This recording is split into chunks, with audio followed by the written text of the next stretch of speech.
Analicemos la actualidad en las buenas horas con David Godoy del Partido Socialista. David, ¿cómo estás? Hola, muy buenos días. Muy bien. Encantado de Bueno, es saludarte. cierto que no tengo resaca, pero también he de decirte que ya estoy un poquito cansado de los carnavales. Yo quiero ya Claro. que pase. Me quedan dos fines de semana, dos compromisos, pero yo quiero ya que pasen los carnavales para poder descansar. Sí, la verdad que, bueno, Tienes voz de carnavales, ¿eh? No, o sea, tengo voz de calima, de toda la calima Ah, que llevamos ya arrastrando, que siempre que también. viene me pone fatal. Bueno, entre Calismo y Carnaval también, bueno, hay un Bueno, poquito de mezcla, ¿no? No vamos a engañarnos tampoco. Bueno, las cosas como son. Bueno, Ricardo Fernández de la Puente, ¿qué tal? ¿Cómo estás? Muy buena. ¿qué tal? Buenos días. ¿Qué tal todo, Ricardo? Pues nada, pues muy bien, empezando esta semana, que aquí ha cambiado ligeramente el tiempo este fin de semana, también hay que decirlo. Ha entrado un poquito ese fresquito, cayeron unas poquitas de gotas el viernes por la noche y bueno, algo se ha limpiado el ambiente que es de agradecer. Pero oye, no hay manera, ¿eh? Bueno, ahí en Tenerife ya van a declarar la emergencia hídrica, algo que también en Fuerteventura ya han declarado hace tiempo. Otras islas, pues supongo que estarán viéndola venir y estamos en una circunstancia, si quieren empezamos por ahí, que va a obligar a muchos a tomar medidas, David en este caso, de cara al verano, porque si no llueve, digamos los embalses no están en su mejor momento, pues claro, vamos a vivir una situación, como digo, bastante incómoda de cara al tiempo más seco. exactamente, yo la verdad que en Gran Canaria, que al final es donde más tiempo paso en mi vida y específicamente también en mi municipio, que llevamos sin ver caer una gota bastantes meses. Es cierto que después del verano pasado, en septiembre, octubre, sí hubo dos borrascas que llegaron, pero bueno, que el agua que cayó es prácticamente ninguna, pero es que llevamos ya 4 meses en los que no llueve y esto se suma no solo a este año, sino a los años anteriores, que también llevábamos la misma tendencia de falta de lluvias continuadas. Nosotros, por ejemplo, también en el Ayuntamiento de la Aldea hemos pedido al grupo de gobierno que declare la emergencia hídrica en el municipio, porque como bien conocen todos, supongo los que nos están escuchando y ustedes, somos un municipio excelentemente agrícola, donde la falta de agua ya es preocupante para los agricultores, donde ya está habiendo reducción en el agua, donde está habiendo preocupación entre todos los agricultores porque se están dando cuenta que no hay agua para poder no solo acabar esta zafra, sino comenzar la próxima zafra, porque las perspectivas es que en estos próximos meses tampoco llueva y por lo tanto la situación es preocupante. Hay que actuar de manera coordinada por parte de todas las administraciones. Es cierto que nosotros en Canarias y en Gran Canaria específicamente, sí tenemos un trabajo hecho durante los últimos años con la puesta en marcha de desaladoras de agua que puede suministrar agua a la población, pero es cierto que desde el punto de vista no solo de la naturaleza, de los montes que se secan, sino también de la agricultura, sí puede llegar a ser preocupante en los próximos meses. Ricardo. Pues yo coincido con lo que dice David, es decir, ahora mismo estamos en una situación, yo creo que bastante complicada. En nuestro sector del agro lo viene mandando, lo viene diciendo desde hace tiempo. Eh, no tiene avisos de que vaya a llover, estamos prácticamente ya empezando o cambiando ya la estación climática y aquí, por lo menos en Tenerife, la verdad es que llover, lo que sí es llover con fundamento, pues no ha ocurrido y creo que en el resto de las islas, pues tres cuartos lo mismo, ¿no? Por lo tanto, para el próximo verano se presenta una situación complicada y sobre todo no nos olvidemos por el tema de nuestros montes, ¿no? Todos tenemos las imágenes grabadas de esos incendios en la isla de Tenerife, en la isla de Gran Canaria, en fin, y preocupa porque los montes siguen sin estar cuidados como se debería, ¿no? Permitiendo pues esas labores de limpieza, de retirada de pinocha, etcétera, que antes se permitía y ahora, bueno, pues es prácticamente imposible, hay que hacer una instancia, como quien dice, al ministerio y ya veremos si te la dan y eso luego vienen los problemas, ¿no? Y también el tema del pastoreo, que antes se permitía, ahora tampoco se permite. En fin, hay una serie de cosas que, sobre todo, y desde el punto de vista de nuestros montes, nos tienen que preocupar y que a día de hoy siguen sin estar resueltos. Ahora, si no llueve, evidentemente de todo esto que estamos hablando queda en prácticamente nada. El agua es fundamental. En este caso, claro, como bien decía David, ¿no? El agua desalada es una opción, pero por ejemplo, el agua desalada entiendo que no va a llegar a todos los municipios y ni siquiera en todas las islas pues cuentan con esas desaladoras. Nos contaba el alcalde de Teror, dice, hombre, el agua desalada sí puede llegar a algunos municipios, pero zonas altas como la nuestra probablemente nos veamos en una circunstancia muy complicada, porque claro, no solo hablamos del campo, sino también de restricciones que tiene que haber seguramente en verano y que se van a dar en otros lados. Y como también decía, 1 de marzo, o sea, el próximo viernes en el Pleno, el Cabildo también va a poner en marcha esa emergencia hídrica. David, si no llegan con los recursos, como decimos, de esas desaladoras, ¿qué opciones nos quedan? Teniendo en cuenta que, bueno, aquí estamos rodeados de mar, pero de agua salada. Pues pocas soluciones, la verdad. Esta semana pasada estaba hablando con un compañero, precisamente en Teror, bueno, compañero amigo en Teror, que había plantado no sé cuántos sacos de papas y a ver qué pasa, porque no ha llovido durante todos estos meses y tampoco tenemos agua como para regar estas papas. Por lo tanto, a dispensas de poder ver si la producción luego sale adelante o no. Hay municipios que sí es cierto que tienen problemas con infraestructuras o la no llegada de esas infraestructuras y a ver qué se hace. Por supuesto, restricciones, lo primero serán las restricciones en los domicilios, en el consumo de agua, pero yo creo que, y aquí sí tenemos que tener todos un poquito de altura de mira, esas restricciones tienen que llegar a todos por igual. De nada nos vale que a los vecinos de Gran Canaria, a los vecinos de Tenerife, a los vecinos de cualquier otra isla se estén haciendo restricciones en el uso doméstico, pero luego tengamos grandes actividades económicas que consumen una gran cantidad de agua en su día a día y esto tampoco se ven afectados, porque aquí el reparto de las restricciones tiene que ser, por supuesto, entre todos y si no hay agua para uno, tampoco hay agua para otro. Por poner otro ejemplo de Gran Canaria, en mi municipio, que tenemos una desaladora desde hace, no sé, creo que ya de cerca de 15, 20 años, ni siquiera está al 100% de su capacidad de fabricar agua en su día a día. Pero claro, también hay que hacer una serie de obras complementarias que no se hicieron con el paso del tiempo, porque en aquel momento daba para la población y para la actividad que había, pero hay que hacerlas, por lo tanto, y luego ver pues, si la posibilidad de llevar agua a la aldea a cualquier otro municipio, pues lo encarece aún más porque hay que crear toda esa infraestructura de conexión, de tuberías y demás. Pero bueno, yo creo que el trabajo en Gran Canaria, al menos, si se ha hecho durante todos estos años, hay que seguir avanzando y sobre todo ver la manera de que sea más barata, porque no es lo mismo el litro de agua que se saca de un pozo o que está almacenada en una presa que el litro de agua que genera una desaladora, que el precio prácticamente se triplica. Por lo tanto, también el ciudadano va a tener que pagar en su día a día más dinero por ese uso de ese agua. Pero tenemos que adaptarnos a las condiciones del cambio climático, adaptarnos a las condiciones de la falta de lluvia y que sea lo más repartido posible entre todos. Sí, Ricardo, en este caso El también problema es antes... que, No, iba a no, decir pero solo yo sé que que, antes no contaba Natalia Santana, diputada de Nueva Canarias por Fuerteventura, y dice, yo he estado 4 días sin agua en la isla. O sea, por encima no solo las circunstancias que viven, sino todos los problemas también que ha habido con tuberías, a lo mejor instalaciones que no se han cambiado con el paso de los años y claro, sumarle también que algunas islas también tengan ese problema. Decías, Ricardo. sí, pero el problema, y hay que ser claro, el problema es que el agua no da votos. Y evidentemente las labores de reparaciones de las tuberías, de evitar las mermas, de la depuración de agua, eso es algo que es muy necesario, pero que aparentemente el ciudadano no lo ve en su día a día, salvo cuando llegamos a estas circunstancias. Por lo tanto, esa dejadez que ha habido generalizada, esto no es un tema de unos ni de otros, esto es generalizado en todos lados, que ha habido en el mantenimiento de nuestra red de pluviales, de nuestra red de aguas residuales para su depuración y su reutilización del agua, que los municipios se conecten todos, porque muchas veces hay reticencias a conectarse a las depuradoras comarcales porque no les interesa, porque supone un coste, una inversión y prefieren dedicarlo a otra cosa que vean los vecinos, pero que no les, y queramos que les supongan esos votos. Hay que ser claros y muy meridianamente claros en esto. Pues esto es lo que nos ha provocado esta situación. Es decir, esto no pasó ayer, ni antes de ayer, ni hace 4 ni 5 años. Esto viene de muy atrás y bueno, algún parche chiquitito, alguna cosita que se ha hecho, pero evidentemente cuando realmente está la necesidad o cuando realmente hay la necesidad es cuando nos ponemos a pensar, hombre, es que no se hizo, es que no se hizo.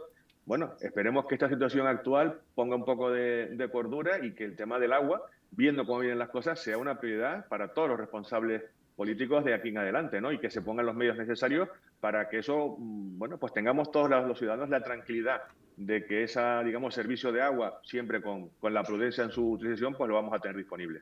Sin duda. Bueno, otro tema también importante, y en este caso empezamos por ti, Ricardo, ya que empezamos por David con este primero, es justo también esas críticas que ha habido, ¿no?, en Tenerife por intentar atraer a nómadas digitales cuando algunos dicen, oye, que estamos en plena crisis habitacional y claro, si los traes a lugares donde la zona está tensionada, pues más lo complicas, ¿no? Lo normal a lo mejor sería, teniendo en cuenta pues que trabajan de casa con el ordenador, pues a lo mejor en lugares donde no haya problemas con el alquiler con las viviendas. No sé qué te parece esta polémica o si realmente hay polémica detrás de todo Pues yo, esto. pues yo no veo la polémica, porque no sé por qué esto sale ahora y no hace 4 años, cuando la anterior Consejería de Turismo pues hizo una campaña profusamente, sobre todo debido al aquel cero turístico que tuvimos por la pandemia, para atraer a esos nómadas digitales. Y entonces en aquel momento pues yo no escuché ninguna voz discordante. o digamos que altisonante con este tema, ¿no? Lo que pasa es que, bueno, pasan los meses, pasan los años y el problema de la vivienda en Canarias sigue estando. Ahora querer justificar que el problema de la vivienda en Canarias es porque vengan 100, 200 o 400 personas a vivir, a consumir aquí en Canarias, que luego, pues eso, pues yo no, sinceramente no lo entiendo. Entiendo que algunas personas puedan poner, pero yo creo que estamos hablando de mercados distintos. O sea, un señor que viene como nómada digital es un señor que suele tener un sueldo bastante interesante y que, por lo tanto, está dispuesto a pagar un alquiler por encima o muy por encima de lo que es la media de un alquiler normal que pueda haber día a día. El problema en Canarias no son los nómadas digitales, el problema en Canarias es que falta vivienda prácticamente en todas las islas. David. Discrepo con Ricardo y además en aquel momento los dos compartíamos responsabilidades en el Parlamento y sí se criticaba muchísimo las campañas que se estaban haciendo por parte del gobierno de Canarias, haciendo ese llamamiento a todos esos nómadas digitales. De tu gobierno te refieres? Sí, Pacto de las Flores. Sí, efectivamente, claro. Piedras para adentro. De ese gobierno. Digo que se criticaba bastante esas campañas y, por lo tanto, otra cosa es que Ricardo no se enterase, pero esas críticas de movimientos sociales en contra de las campañas existían e incluso llegamos a hablarlas también en el Parlamento de Canarias en muchas ocasiones. Puedo llegar a compartir que el problema real de la vivienda en Canarias no son los nómadas, pero es una piedrita más que se suma a la gran montaña del problema de la vivienda que hay en Canarias, que creo que viene principalmente sostenido por el gran número de viviendas en alquiler vacacional que ha habido en los últimos años. Yo creo que esto sí es un problema, porque si nos vamos a zonas que no son turísticas, y no hablo de municipios en los que no hay oferta turística, no hay oferta alojativa de hoteles para que la gente se pueda hospedar, hablo de municipios donde se compagina, por ejemplo, en Las Palmas de Gran Canaria, la oferta turística con una cantidad de hoteles más que numerosa, pero después vas a plataformas donde puedes alquilar una casa a través del alquiler vacacional y vemos cómo hay 2.000, 3.000, 4.000 viviendas de la ciudad dedicadas específicamente al alquiler vacacional. Y esto sí es un problema, porque no hay falta de vivienda en Canarias. Lo que pasa es que la vivienda que se está dedicando a poner en el mercado no está siendo para el alquiler convencional, sino para el alquiler turístico. Porque si te vas, por ejemplo, a un barrio de Las Palmas, como puede ser Chamán o Escaleritas, que para nada es turístico, te encuentras edificios residenciales donde hay 2, 3, 4 viviendas que se están dedicando al alquiler vacacional y esto es lo que no se puede permitir. Y no solo en Las Palmas de Gran Canaria, sino en otros municipios que tampoco son turísticos o también en municipios turísticos donde los núcleos residenciales también se están convirtiendo en espacios turísticos. Yo creo que esto sí es un problema. Y se suma también ya lo del nómada digital, porque como decía Ricardo, son personas que vienen a vivir a Canarias, que tienen capacidad, de en lugar de pagar 500 euros por un alquiler, te pueden pagar 1.200, 1.300 euros y por lo tanto, ¿qué hace el resto de personas que está buscando a alguien que alquile su casa? Pues lo pongo a 1.000 euros, porque como sé que va a venir alguien que me lo va a pagar, pues lo pongo a ese precio. Hace que se encarezca cada vez más el mercado, hace que las pocas casas que haya suba más el precio y por lo tanto que el residente canario no se lo pueda permitir. Primero, por una cuestión de renta, porque tenemos que ser realistas y saber cuál es la renta media de ciudadanos canarios, que para nada se puede permitir pagar ya ni siquiera 500, sino 600 euros, y 500 también en muchos de los casos las familias no pueden permitírselo, porque si le dices a un joven que de 25, 26, 30 años que su sueldo es 1.100, que se vaya a pagar un alquiler de 500 o 600 euros, es dedicar el 50% de su salario a pagar únicamente el alquiler. Y esto no se lo puede permitir la población de Canarias. Y si seguimos haciendo llamamientos a personas que vengan de fuera y que puedan pagar un alquiler de 1.200, 1.300 euros, lo que hace que se encarezca cada vez más el alquiler convencional de las islas y que al final el residente canario, ya sea canario o sea peninsular, pero que se ha venido a vivir a Canarias, no pueda acceder al mercado. Ricardo. Bueno, yo sí, no, a ver, con respecto a los de los nómadas digitales, ¿no? Es decir, muchas gracias que David, que estaba en el mismo gobierno, pues ahora saque la bandera de ir contra el nómada digital y en su momento pues tuviese que subir, callar, ¿no? Y que no lo expresase tan públicamente y tan claramente como lo acaba de hacer ahora, pero es lógico y normal. Antes estaban en el gobierno, ahora están en la oposición y eso suele ocurrir, ¿no? Que no lo he criticado. Cambia el manual, sí, lo has criticado. Y segundo, la gracia que me hace es que ahora entonces el problema depende de la vivienda vacacional, del alquiler vacacional. Bueno, el alquiler vacacional es una forma también de generar renta para los ciudadanos, los que tienen un piso más y lo quieren hacer. El problema real es que no se ha hecho vivienda en Canarias en los últimos 15, 20 años, esa es la realidad, y eso creo que hasta, bueno, no creo que nadie me lo pueda rebatir porque es verdad. Y eso es un hecho que todos, estén o no en el gobierno, en oposición a un gobierno, pues lo dicen. Y ahora parece que se van a poner algún sistema para repararlo, que eso no sale de la noche a la mañana.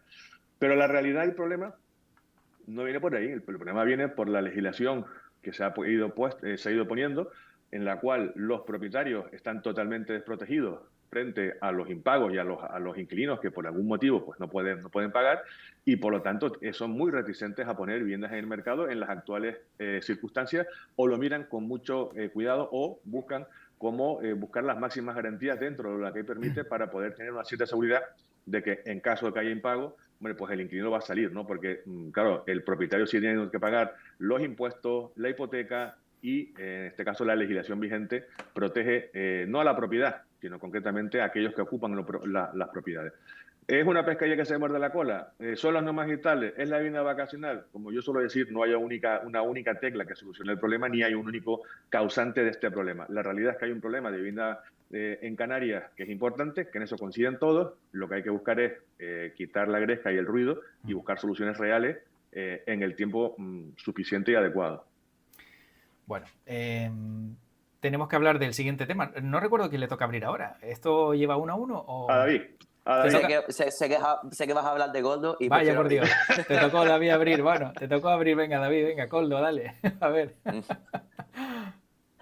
Lo que quiera decir libremente. Bueno, Hombre, claro. a ver, no, o sea, primero, vamos a ver cómo, lo que digo siempre con cualquier caso, lo dicho sea del Partido Socialista o alguien del entorno del Partido Socialista o de cualquier otro partido, hay una investigación abierta, dejemos que la justicia haga su trabajo, y cuando se concluya esa investigación judicial y haya un resultado, pues podremos hablar con conocimiento de causa y acusar o no a las personas que puedan estar implicadas en cualquier investigación judicial, y ya después en una sentencia.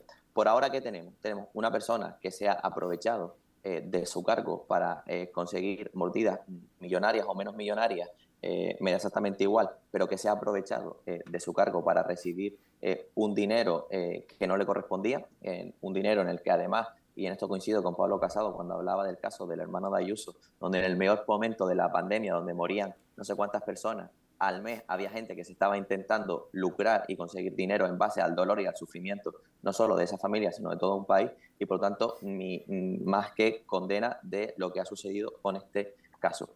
Ahora, que una persona que usando su responsabilidad política, que usando ¿cómo llamarlo? Esa especie de confianza en el que se le otorgó, haya hecho esto, no significa que el resto o del partido o del resto del gobierno, en ese caso, estuviese ni siquiera implicado ni estuviese dando por bueno lo que estaba sucediendo. Quien intente hacer de este caso un ejemplo de que el gobierno de España es corrupto, que el Partido Socialista es corrupto, que todos estaban beneficiando de una trama de mordida de comisiones, es aprovechar una situación lamentable que no debería haberse producido en ningún momento para atacar políticamente al gobierno y al Partido Socialista. Por supuesto que, como decía el presidente del gobierno y secretario general este fin de semana, que caiga quien tenga que caer, que la justicia se lleve por delante a quien se tenga que llevar, y que suman las responsabilidades, no solo penales, que eso es importante, sino también las responsabilidades políticas a quien le corresponda. Y digo a quien le corresponda, ya sea Ábalos, sea Juanito o sea Pepito. Aquí no solamente hay responsabilidades penales, también hay responsabilidades políticas que se tienen que asumir ante este caso, y espero que así sea, si no es ya, en estos próximos días, y que la justicia, como decía, siga haciendo su trabajo y que acabe condenando a quien tenga que acabar condenando. Ricardo. Bueno, pues a ver, yo coincido con algunas de las cosas que ha dicho David. Sí, para empezar, la presunción de inocencia siempre, por muy evidente que pueda parecer, hasta que un juez no determine una culpa, creo que todos tenemos, y digo todos, cualquiera de nosotros tiene derecho a esa presunción de inocencia y a un juicio, evitando el juicio mediático, pero ese, digamos, ya lo tenemos porque, bueno, llevamos prácticamente una semana en la cual nos desayunamos con noticias, con ramificaciones, con personas que están implicadas, con cómo iba digamos, la trama, etcétera, etcétera. Pero bueno, en cualquier caso, insisto, tendrá que ser un juez. Y esto, por supuesto, y ahí es donde también yo coincido con David, esto no implica que todos en el Partido Socialista pues, puedan ser corruptos o sean corruptos por este motivo o por otro motivo. Yo creo que eso en todos lados hay garbanzos negros y eso es un problema y una lacra que bueno, pues, siempre tienen los partidos, las organizaciones, etcétera, etcétera, y bueno, siempre hay gente que procura o intenta hacer uso de su posición para beneficio propio, ¿no? Pero ahora sí es verdad que a mí sí me queda pena que en la anterior legislatura en el Parlamento de Canarias el Partido Socialista no quisiese esa comisión de investigación en el caso Mascarillas, ¿no? Bueno, el Partido Socialista y el Pacto de las Flores en su conjunto, ¿no? Porque a la vista de lo que estamos leyendo, pues creo que ponía un 25 o el 30% de las supuestas mordidas que este señor pudo sacar provinieron de las ventas en Canarias. En aquel momento todos recordamos que se montó una buena aquí en Canarias por los mismos argumentos que acaba de decir David, en el peor momento de la crisis, beneficio propio, etcétera, etcétera, pero en aquel momento el Partido Socialista y los partidos que apoyaban al gobierno, es decir, todos los que estaban dentro del Pacto de las Flores, decidieron poner una extensa alfombra sobre el tema y usando su mayoría que tenía en el Parlamento, evitar que el Parlamento de Canarias pues, pudiese indagar o pudiese tener más información más allá de las comparecencias, que hubieron varias, de las preguntas, que hubieron varias, pero sin ningún, digamos, resultado concreto y sin ninguna información relevante para ese tema. Bueno, ahora parece que esa información sí va a tener que salir a luz, sí tendrán que estudiarse esos expedientes en Canarias, porque supuestamente somos una parte, Canarias es una parte importante de esas mordidas que supuestamente ese señor pues sacó del tema de las mascarillas. Son dos casos totalmente diferentes, no tiene nada que ver lo que sucedió en la anterior legislatura en el Parlamento de Canarias, de esa comisión de investigación que se pidió por parte de la oposición, para nada tiene que ver con este caso, llamémoslo Coldo, como se quiera llamar, de comisiones por mascarillas. El caso de Canarias fue una empresa que estafó al gobierno de Canarias con unas mascarillas que nunca llegaron y que el gobierno de Canarias reclamó por diferentes vías la devolución de ese dinero, y esto es algo totalmente diferente. Intentar mezclar una cosa con la otra para intentar tener razón no viene bien porque no tiene nada que ver una cosa con la otra. Son dos casos totalmente diferentes, por lo tanto, no es verdad que en el Parlamento de Canarias se haya intentado ocultar ni los contratos, ni lo que sucedió con este caso, porque sencillamente nadie conocía que se estaba investigando este caso, ni nadie conocía que se había producido una serie de mordidas o de comisiones por este caso. Por lo tanto, no hay que vincular uno con otro porque nada tiene que ver. ¿Qué sucede ahora ¿qué sucede ahora con este caso? Una persona que, valiéndose de su responsabilidad, valiéndose de su puesto en el que estaba, ha hecho una serie de actos ilegales, aprovechándose, y ya veremos qué sucede con todo esto, porque yo creo que quien nos esté escuchando en mayor o en menor medida, pues has podido tener una persona de confianza que ha delegado a hacer ciertos trabajos o ciertas acciones que a lo mejor tú no eres consciente realmente al 100% de lo que hay detrás, pero claro, luego tú puedes ser más o menos responsable por haber nombrado a esa persona, pero tú no ser conocedor de lo que esa persona estaba haciendo. Y hay más ejemplos. Yo creo que, claro, vemos ahora desde el punto de vista actual, en la situación política actual, económica actual y social actual, lo que pasó hace 3 años, y nada tiene que ver, porque lo que sucedió hace 3 años, donde estaba todo el tipo de controles, de fiscalización suspendido, porque recordemos que no habían empresas en España que pudiesen conseguir o que su trabajo anterior fuese traer mascarillas desde otros lugares del mundo, era imposible traerlas, no había controles de fiscalización porque se retiraron precisamente para que esa llegada de mascarillas fuese posible, donde no solamente le pasó al gobierno de Canarias o al gobierno de España, donde al Ayuntamiento de Madrid, por ejemplo, otras personas le estafaron también al Ayuntamiento de Madrid. Hubo 2 detenciones de 2 personajes muy conocidos en el mundo social en España, donde se compraron yates con esas comisiones, con esa estafa que le hicieron al Ayuntamiento de Madrid, donde la Comunidad de Madrid, el hermano de la presidenta de Madrid, se llevó una comisión de 234.000 euros por vender mascarillas con su amigo de la infancia. Entonces, son cosas que... Y esto no es por echar el ventilador, es que pasó en todos lados y le pasó a todo el mundo. Me podrá parecer mejor o peor, pero es que es una situación que se dio en un momento crítico que ahora habrá que investigar y que caiga quien tenga que caer, como decía antes. A ver, Ricardo, perdón. Telegráficamente, porque si no, esto sí. se... A ver, yo no quiero mezclar un caso con otro, yo simplemente a raíz de lo que leo en la prensa en Canarias, que supongo que tendrán sus fuentes y su información, y lo que leo en la prensa nacional, pues hay una vinculación. Que igual el caso mascarillas, como lo conseguimos en Canarias y el este, es distinto. Entonces tenemos 2 casos distintos, pero que hay implicaciones en este caso, o supuestamente implicaciones, sí es verdad. Y luego leemos también hoy en la prensa nacional que supuestamente la presidenta, de este caso ahora del Congreso de los Diputados, señora Mengol, compró mascarillas por un importe, un avión que aterrizaba y hicieron 4 días después un expediente. Es decir, no todo se justifica por la urgencia y por la necesidad. Y evidentemente, cuando se juega con el dinero público o cuando se trabaja o se tiene que gestionar el dinero público, hay que ser sumamente escrupuloso. Yo entiendo y todos entendíamos en aquel momento esa emergencia que había y demás. Pero, evidentemente, si las cosas hay que justificarlas y las cosas hay que ponerlas. Insisto, que sea la justicia. Yo no quiero ni deseo, por supuesto, el mal a nadie, pero será la justicia el que tendrá que dirimir si hubo o no hubo responsabilidades, que hasta dónde llegan en Canarias, en Cuenca o en Baleares. Bueno, muy meteórico también, porque nos queda apenas un minuto. David, debería dimitir José Luis Ábalos, que parece que se le está pidiendo la dimisión, y luego ya parece que el fin de semana también pues dejaba entrever una amenaza velada en La Sexta, que no sé hasta qué punto siempre hay temor de alguien que ha tenido un ministerio, digamos, el que más recursos económicos tiene, pues a lo mejor tenga alguna información que pueda hacer daño a cualquier gobierno. Yo creo que lo llevo dejando claro durante toda la tertulia, donde he dicho que no solo hay responsabilidades penales, sino también responsabilidades políticas. Y yo creo que si asumimos este argumentario y que también hay que asumir responsabilidades políticas, yo creo que Ábalos debería hacer lo que tiene que hacer. Y no hay temor de que pueda a lo mejor tirar alguna manta o tirar de alguna manta y... Temor ninguno, es que, vamos a ver, lo he dicho y siempre lo mantendré y lo tengo meridianamente claro. Que tenga que suceder lo que tenga que suceder. A mí no me vale que porque sea de un partido u otro, porque sea una persona u otra, se tenga que estar tapando nada. Si Ábalos es conocedor de algo que ha sucedido que es ilegal, que lo diga. Primero, debería haberlo dicho en el momento en el que lo conoció, y si lo dice ahora, pues que lo diga, que tenga que suceder lo que tenga que suceder. Ricardo. A ver, son decisiones personales y cada uno sabe lo que ha hecho y lo que ha dejado de hacer, y las decisiones que tiene que tomar. Luego, desde el punto de vista personal, si esto fuese más y fuese, en este caso, el señor Ábalos, pues investigado, entiendo que lo suyo sería que dejase su escaño y se defendiese en los tribunales como cualquier ciudadano. Pero insisto, es una decisión que tiene que tomar el señor Ábalos, que sabrá lo que hizo, lo que dejó de hacer y hasta dónde tira la manta y hasta dónde llega esa manta. Bueno. José Luis, si me Sí. permite, por aclarar, o sea, es que yo soy el primero que le está exigiendo responsabilidades políticas, pero es que Ábalos ni siquiera consta en el sumario, ni está siendo investigado, ni ha sido detenido, absolutamente nada. O sea, de cara a la justicia y de cara a la policía que está investigando, Ábalos no es partícipe absolutamente para nada de este caso.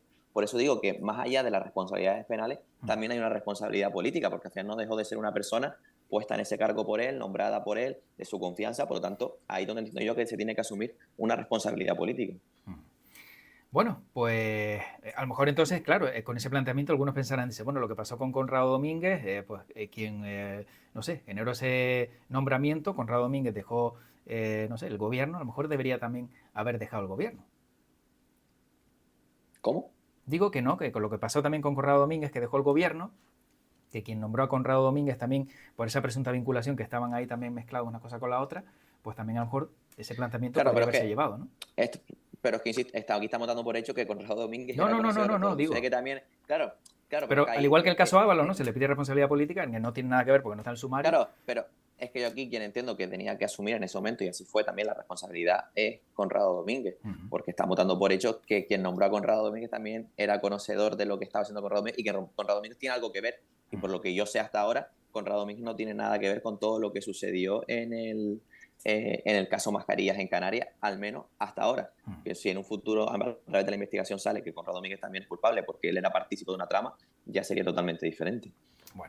Bueno, nos quedamos sin tiempo. Se nos queda algún tema por ahí fuera que abordar. Y solo por curiosidad, ya saben que es un poco de novelería que siempre tengo en este programa. Ricardo, para esta semana algo que nos quieras contar, alguna actividad que quieras trasladarnos, que va a ser importante en esta semana para ti. Pues mira, en este momento no se me ocurre ninguna. Pensaba que me iba a pedir que cantes alguna canción, que una receta de cocina o algo, pero claro, bueno, me coges totalmente desprevenido. Vale, te propongo otra. Hoy es el Día Mundial del Pistacho. ¿Te gusta el pistacho? Me encantan los pistachos. Bueno, pues mira, ¿lo ves? Ya está, tenemos respuesta. David, en tu caso, elige la respuesta o la pregunta, o sea, como tú veas. Pues mira, la verdad que yo espero que siga siendo una semana intensa de trabajo como lo está haciendo estas últimas, que la verdad que el año ha empezado bastante fuerte. y espero y deseo que esta semana ya por fin mi ayuntamiento decida convocar la Comisión de Hacienda para que podamos aprobar los presupuestos del ayuntamiento, que a fecha actual todavía no está. Si aprovecho por si acaso durante estos días entrevistes a mi alcalde, que he visto que lo has hecho hace una semana, pues que le puedas preguntar que por fin que cuándo va a presentar esos presupuestos. Le digo, de parte de David, que me dijo que le preguntara. Le digo, ¿Dice David qué? Sí, digo, David aparece por ahí, digo, oye, mira, lo tengo por aquí, ya aprovecho y ya pregunta. Ya, bueno. David Godoy, Ricardo Fernández de la Puente, gracias por este ratito y que tengan buena semana. Nos vemos dentro de poco por aquí. Igualmente, un abrazo. Gracias. Hasta luego, gracias, un saludo. Chao.